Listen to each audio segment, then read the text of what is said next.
Hasil tes uji mampu baca Al-Quran Bacalek di Kabupaten Bener Meriah, 21 diantaranya dinyatakan gugur oleh KIP setempat dalam tahapan tes uji baca Al-Quran.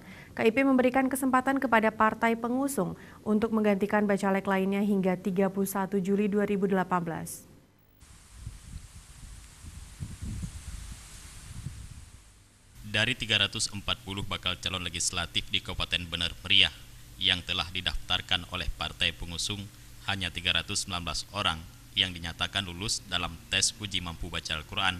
Dari hasil tes uji baca Al-Quran yang dilakukan sebagai syarat untuk Bacalek, 21 diantaranya dinyatakan gugur.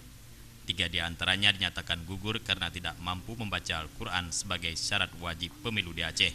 Selain itu, 18 orang bakal calon legislatif lainnya juga gugur karena tidak ikut tes uji mampu baca Al-Quran yang dilaksanakan 3 hari lalu. Namun tanpa ada keterangan dari para calon tersebut. Di Kabupaten Bener Meriah, Bacalek tersebut nantinya akan bertarung pada pemilu 2019 dengan 3 dapil untuk memperebutkan 25 kursi di Dewan Perwakilan Rakyat Bener Meriah yang akan datang.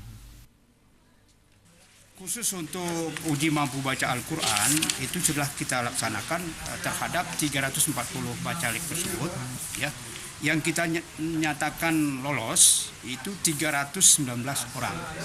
Kemudian yang kita nyatakan tidak mampu membaca Al-Quran itu 3 orang.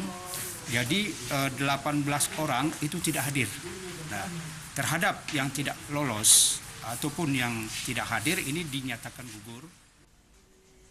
Sebagaimana diberitakan sebelumnya di Kabupaten Bener Meriah, 3 partai politik, yaitu Partai Nasional Peserta Pemilu dinyatakan tidak dapat ikut dalam pemilu 2019 karena tidak memenuhi syarat, yaitu Partai Garuda Berkarya karena adanya dualisme kepengurusan dan PKPI karena tidak mendaftarkan bacaleknya pada tahapan pendaftaran bakal calon legislatif kemarin. Dari Kabupaten Bener Meriah, Tim Liputan Aceh TV melaporkan.